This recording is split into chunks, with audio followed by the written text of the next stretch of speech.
తెలంగాణ జాగృతి, అదేవిధంగా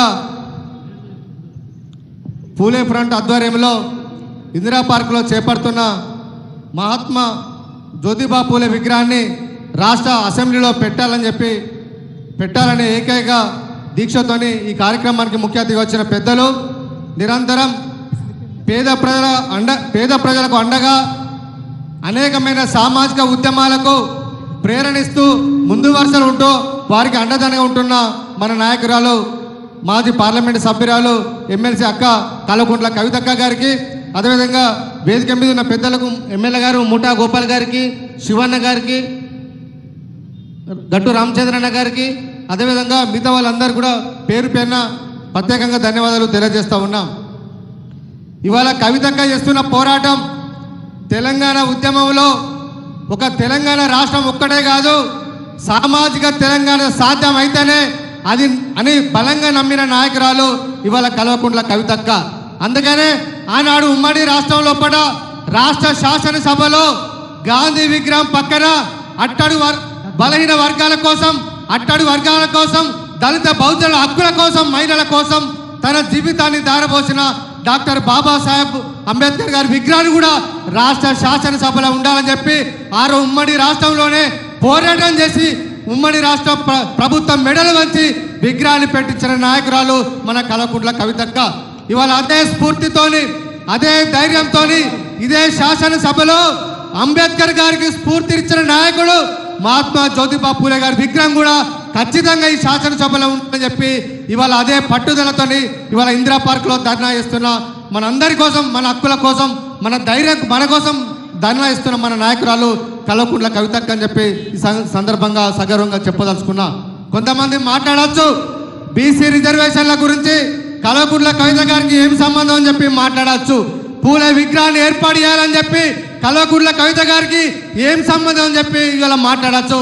కానీ ఇవాళ నోరున్న ఆ వర్గాల పుట్టిన మీరు కూడా ఇవాళ మీరు మౌనంగా ఉన్నారు కాబట్టి ఇవాళ మన కోసం, మన జాతుల కోసం ఇవాళ కల్వకుంట్ల కవితక్క ఇవాళ మాట్లాడే పక్షిలాగా ఇవాళ జనంలో తిరుగుతుంది, మన కోసం పనిచేస్తుంది. కాబట్టి ప్రతి జిల్లాలో కూడా ఇవాళ రౌండ్ టేబుల్ సమావేశాలు ఏర్పాటు చేసి బీసీలకు రిజర్వేషన్లు ఇవ్వాలని చెప్పి ప్రతి జిల్లా కేంద్రంలో మీటింగ్లు పెట్టిన ఏకైక నాయకురాలు మన కల్వకుంట్ల కవితక్క అని చెప్పి ఈ సందర్భంగా గుర్తుచేసుకున్నాం. ఈ రాష్ట్రంలో బీసీల హక్కుల కోసం, బీసీల రిజర్వేషన్ల కోసం మనకు తెలిసిన ఆర్ కృష్ణ గారు మాత్రమే ఓన్లీ బీసీల కోసం మాట్లాడేది. కానీ ఇవాళ ఈ రోజుల ఒక కవితక్క మాత్రమే ఇవాళ రాష్ట్ర వ్యాప్తంగా పర్యటిస్తూ బీసీల హక్కుల కోసం పనిచేస్తున్న నాయకురాలు కల్వకుంట్ల కవిత గారి నాయకత్వంలో మనం అందరం ఖచ్చితంగా ముందుకు పోవాల్సిన అవసరం మనందరికీ ఉందని చెప్పి సందర్భంగా విజ్ఞప్తి చేస్తూ ఉన్నాం. ఒక రాజకీయ రిజర్వేషన్ ఉంటే కొద్ది మందికి మాత్రమే పదవులు వస్తాయి. ఆ రాజకీయ రిజర్వేషన్లు కూడా రేవంత్ రెడ్డి ప్రభుత్వానికి చిత్తశుద్ధి లేదనే విషయం ఇవాళ మనకు అర్థమైపోతుంది. అదే కాకుండా ఒక రాజకీయంగా రిజర్వేషన్లు మాత్రమే కాదు, విద్యా ఉద్యోగాల్లో కూడా బీసీ వర్గాలకు రిజర్వేషన్ ఉండాలని చెప్పి కవితక్క దీక్ష చేపట్టింది. ప్రతి జిల్లాలో కూడా ప్రభుత్వానికి వ్యతిరేకంగా ఇవాళ పోరాటాలు నిర్వహించింది. ఆ పోరాటాలు దిగివచ్చిన ప్రభుత్వం, కాంగ్రెస్ ప్రభుత్వం దిగివచ్చి రాష్ట్ర శాసనసభలో విద్యా ఉద్యోగాల్లో కూడా రిజర్వేషన్లు కల్పిస్తామని చెప్పి వాళ్ళు తీర్మానం చేశారు. కానీ వాళ్ళ తీర్మానం కాపీలు రాష్ట్ర గవర్నర్ దగ్గరనే తప్ప ఒక అడుగు కూడా ఇంతవరకు ఢిల్లీ పోలే. ఈ ప్రభుత్వానికి చిత్తశుద్ధి ఉంటే గవర్నర్ గారిని కలిసి ఆ బిల్లులను ఢిల్లీకి పంపే విధంగా నిర్ణయం తీసుకోవాల్సిన ఈ ప్రభుత్వం రేవంత్ రెడ్డి గారికి చిత్తశుద్ధి లేదు కాబట్టి ఇవాళ మౌనంగా ఉన్నాడు. ఇవాళ కేసీఆర్ గారు బీసీ నాయకుడైన, బీసీ సామాజిక వర్గంలో ఉండే పనిచేస్తున్న డాక్టర్ దాసో శ్రావణ్ గారికి ఎమ్మెల్సీ పదవి ఇస్తే ఇవాళ కాంగ్రెస్ ప్రభుత్వం వచ్చిన తర్వాత బీసీల గొంతు నొక్కడానికి, అదేవిధంగా ఎరకలి కులంలో పుట్టిన సత్యనారాయణ గారికి ఇవాళ కేసీఆర్ గారు ఎమ్మెల్సీ పదవి ఇస్తే ఈ రెండు వర్గాలకు ఎమ్మెల్సీలు దక్కద్దనే ఉద్దేశంతో రేవంత్ రెడ్డి గారు ఆ రోజు గవర్నర్ కలిసి మనకు రావాల్సిన పేద వర్గాలకు రావాల్సిన ఎమ్మెల్సీ పదవులు రాకుండా వేసిండు. సుప్రీంకోర్టులో కేసున్నా మళ్ళా ప్రత్యేకంగా గవర్నర్ గారిని కలిసి కోదండరామ్ గారికి ఎమ్మెల్సీ పదవి ఇవ్వాలని చెప్పి గవర్నర్ కలిసింది తప్ప ఇవాళ బీసీ వర్గాల కోసం 42% రిజర్వేషన్ అమలు చేయాలని చెప్పి అనే అంశం మీద ఇవాళ గవర్నర్ని కలిసడానికి రేవంత్ రెడ్డి గారికి తీరిక లేదని చెప్పి ఇవాళ మేము ప్రశ్నిస్తూ ఉన్నాం. రేపు అకాడమిక్ ఇయర్ స్టార్ట్ కాబోతూ ఉన్నది. రేపు లా కౌన్సిలింగ్ అవుతుంది, ఇంజనీరింగ్ కౌన్సిలింగ్ అవుతుంది, పీజీ కౌన్సిలింగ్ అవుతుంది. ఈ కౌన్సిలింగ్ లో కూడా బీసీ విద్యార్థుల కోసం 42% రిజర్వేషన్ అమలు కావాలంటే ఇప్పుడు చట్టబద్ధంగా సాధ్యం అయితేనే అది సాధ్యమైతే తప్ప లేకపోతే కాదు. నామమాత్రంగా బిల్లు పెట్టి ఇవాళ గవర్నర్ పంపించి రేవంత్ రెడ్డి గారు చేతులు దులుపుకోవాలని చూస్తుండు. కానీ కవితక్క గారి నాయకత్వంలో మనం పోరాటం చేద్దాం.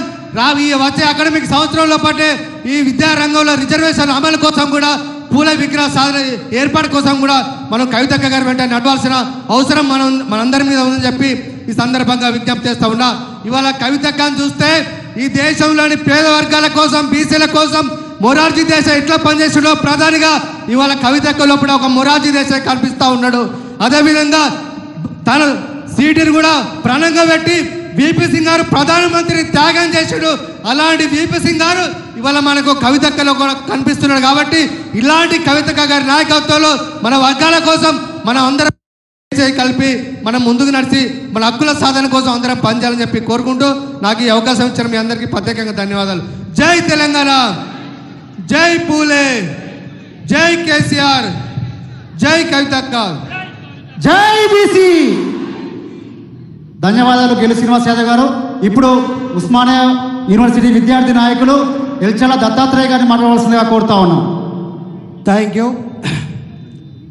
వివిధ జిల్లాల నుంచి, వివిధ ప్రాంతాల నుంచి తెలంగాణ రాష్ట్రంలో ఉన్నటువంటి 12 విశ్వవిద్యాలయాల నుంచి తెలంగాణ ఆడపడుచు మొన్నటి వరకు బతుకమ్మ పేరు